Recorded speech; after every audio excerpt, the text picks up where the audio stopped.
ದಾರಿ ಬಿಟ್ಟು ನಿಲ್ಲೋ ಥರ್ಡ್ ಕ್ಲಾಸ್. ನಮಗೆ ಪೇಪರ್ ಬೇಕಾಗಿಲ್ಲ. ಸರ್ ಸರ್ ಹಾಗಲ್ಬೇಡಿ ಸರ್. ಕೇವಲ ₹1 ಕೊಟ್ಟು ಪೇಪರ್ ಕೊಟ್ರೆ ನಿಮ್ಮ ಶ್ರೀಮಂತಿಕೆ ಏನು ಕಡಿಮೆ ಆಗಲ್ಲ ಸರ್. ಬನ್ನಿ ಸರ್ ಪೇಪರ್. ಶೋಭುದ್ದ ಇದೆಯಾ? ನನಗೆ ಎದುರು ವಹಿಸಿಯಾ? ಏ ಬಡವ, ನಮ್ಮ ಶ್ರೀಮಂತಿಕೆ ತೆಗೆದುಕೊಂಡು ನಿನಗೇನಾಗಬೇಕಾಗಿದೆ? ನೋಡು, ನಿಮ್ಮಂತ ಬಡ ಭಿಕಾರಿಗಳು ನಮ್ಮಂತ ಶ್ರೀಮಂತರನ್ನ ಹೀಯಾಳಿಸಿ ಮಾತಾಡುವುದರಿಂದಲೇ ನೀವು ಈ ರೀತಿ ಬಡ ಭಿಕಾರಿಗಳಾಗಿ ಹುಟ್ಟಿರೋದು.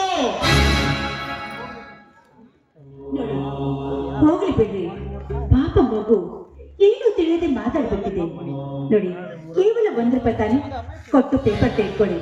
ಅವ್ರಿಗೂ ಸಹಾಯ ಮಾಡಿದಂತಾಗುತ್ತದೆ, ನಮಗೂ ದೇಶದ ವಿಷಯ ತಿಳಿಯುತ್ತಿದೆ. ಅದು ಹಾಗಲ್ಲ ಪದ್ಮ. ನಮಗೆ ಬೇಕಾಗಿರೋದು ಕೇವಲ ಒಂದೇ ಒಂದು ಪೇಪರ್.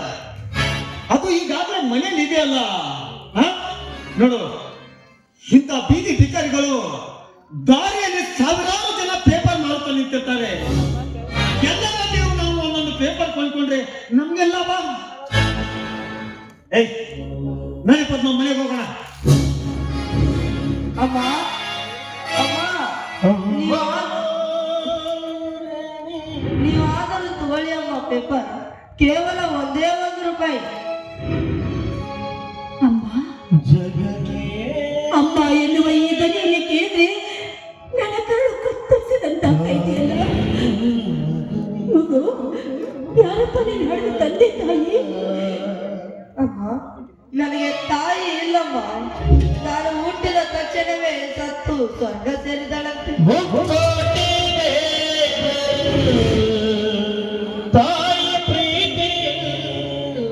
ನನ್ನ ತಂದೆಯವರು ಮಾತ್ರ ಇದ್ದಾರೆ. ನಿಜವಾಗ್ಲೂ ನನ್ನ ತಂದೆಯವರು ದೇವರಂತವರಮ್ಮ, ದೇವರಂತವರು. ಈಗಲಾದರೂ ತಗೊಳ್ಳೇಮ್ಮ ಪೇಪರ್. ನೋಡು ಮಗು, ನಮಗೆ ಪೇಪರ್ ಬೇಡ. ನಿನಗೆ ಸಂತೋಷದಿಂದ ನಾನು ₹10 ಕೊಡ್ತೀನಿ, ಅದನ್ನ ತೆಗೆದುಕೋ. ಆದ್ರೆ ನಮ್ಗೆ ಪೇಪರ್ ಬೇಡ. ಬೇಡಮ್ಮ, ಕಂಡವರ ಹಣಕ್ಕೆ ಕೈ ಒಡ್ಡಬಾರ್ದು ಅಂತ ನಮ್ಮ ತಂದೆಯವರು ಹೇಳ್ತಾರೆ. ಬೇಕಾದ್ರೆ ನೀವು ₹1 ಕೊಡಿ, ನಾನು ನಿಮ್ಗೆ ಒಂದು ಪೇಪರ್ ಕೊಡ್ತೀನಿ. ನೋಡಪ್ಪ, ಪರವಾಗಿಲ್ಲ, ನಮಗೆ ಪೇಪರ್ ಬೇಕಾಗಿಲ್ಲ. ನಾನು ನಿನಗೆ ಪ್ರೀತಿಯಿಂದ ಕೊಡ್ತಾ ಇದ್ದೀನಿ. ಹೆತ್ತ ತಾಯಿ ಕೊಡೋದನ್ನ ಬೇಡ ಅಂತ ಹೇಳಬಾರ್ದು. ತೆಗೆದುಕೋ.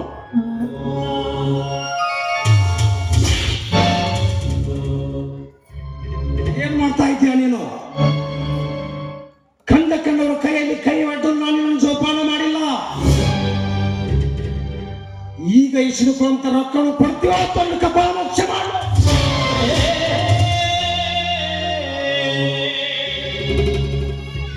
ಅಪ್ಪ, ಸತ್ಯವಾಗ್ಲೂ ಹೇಳ್ತೀನಿ, ನಾ ಈ ಅಮ್ಮನ ಹತ್ರ ಭಿಕ್ಷೆ ಬೇಡಿಲ್ಲಪ್ಪ.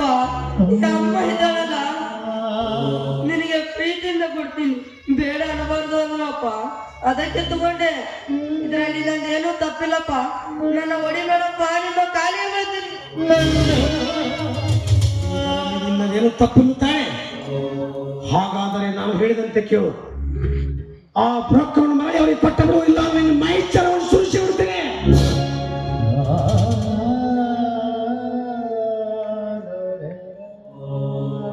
ಹುಟ್ಟಿದ ಮಕ್ಕಳನ್ನ ಸಾಕುವ ಯೋಗ್ಯತೆ ಇರದಿದ್ದರೆ ಯಾಕೆ ಹುಟ್ಟಿಸ್ಬೇಕಾಗಿತ್ತು ಇಂಥ ಮಕ್ಕಳನ್ನ? ಹುಟ್ಟಿದ ತಕ್ಷಣವೇ ಕತ್ತು ಇಸಿಗೆ ಎಲ್ಲರೂ ಕಿಸಾಕ್ ಬಿಡಬಹುದಾಗಿತ್ತಲ್ಲ. ಬಾಯ್ ಬಿಟ್ಟು ಮಾತ್ರ ಕತ್ತೆ.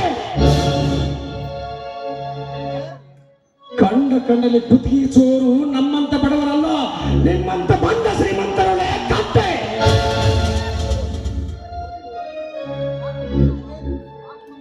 ಸಾಕು, ಬಾಯಿ ಮುಚ್ಚು ಬಡವ. ಇದುವರೆಗೆ ನನ್ನ ಎದುರಿಗೆ ನಿಂತು ಯಾರು ಮಾತನಾಡಿಲ್ಲ. ಹೊತ್ತಲ್ಲಿ ನೀನು ನನ್ನ ಎದುರಿಗೆ ಮಾತನಾಡುವೆಯಾ? ಏ ಇಡಿಯಟ್, ಮಕ್ಕಳನ್ನ ಸಾಕುವ ಯೋಗ್ಯತೆ ಇರದಿದ್ರೆ ಮಕ್ಕಳನ್ನ ಇರಬಾರ್ದು. ನನ್ನಿಂದಾದ್ರೂ ಈ ಪಾಠ ಕಲಿತುಕೋ. ಕತ್ತೆ ಮಗನೇ, ನನಗೆ ಪಾಠ ಕಲಿಸಲು ಬಂದಿವೆ. ಕೇಳೋ ಈ ದೇಶದ ಇತಿಹಾಸವನ್ನು. ಭಿಕ್ಷೆ ಬೇಡೋ ಬಡವರು ಸತ್ತ ಮೇಲೆ ಮುನ್ನೋದು ಇದೇ ಮಣ್ಣು. ನಿಮ್ಮಂತ ಬಂಡ ಶ್ರೀಮಂತರು ಸತ್ತ ಮೇಲೆ ಉಳಿಯೋದು ಇದೇ ಮಣ್ಣು. ಮಣ್ಣಿನ ಮಕ್ಕಳಾಗಿ ನಾವು ಮುಕ್ತರಾಗಬೇಕೆ ಹೊರತು ನಿಮ್ಮಂತ ಬಂಡ ಶ್ರೀಮಂತರು ಕಂಡ ಕಣ್ಣಲ್ಲಿ ಬಾಯಿಯ ಹಂದಿ ಅಂತಾಗಬಾರದು.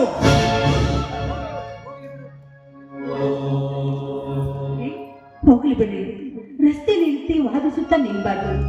ನಾವು ಬಂದು ತುಂಬಾ ಹೊತ್ತಾಯ್ತು, ನಡೀರಿ ಮನೆಗೆ ಹೋಗೋಣ.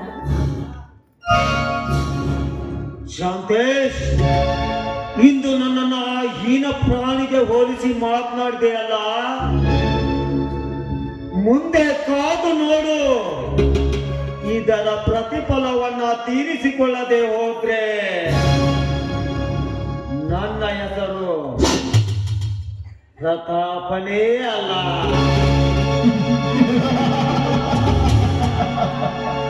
ಬರ್ತೇನೆ, ನೆನಪಿಟ್ಕೋ. ಹೋಗೋ, ನನ್ನ ಎಚ್ಚರಿಕೆ ಬಂದಿದ್ದಾನೆ ಈ ಇಡಿಯಟ್. ಸರಿಯಾದ ಪಾಠವನ್ನೇ ಕಲಿಸಿದ್ರಿ ಅಪ್ಪ ಈ ಪಾಪಗಳಿಗೆ.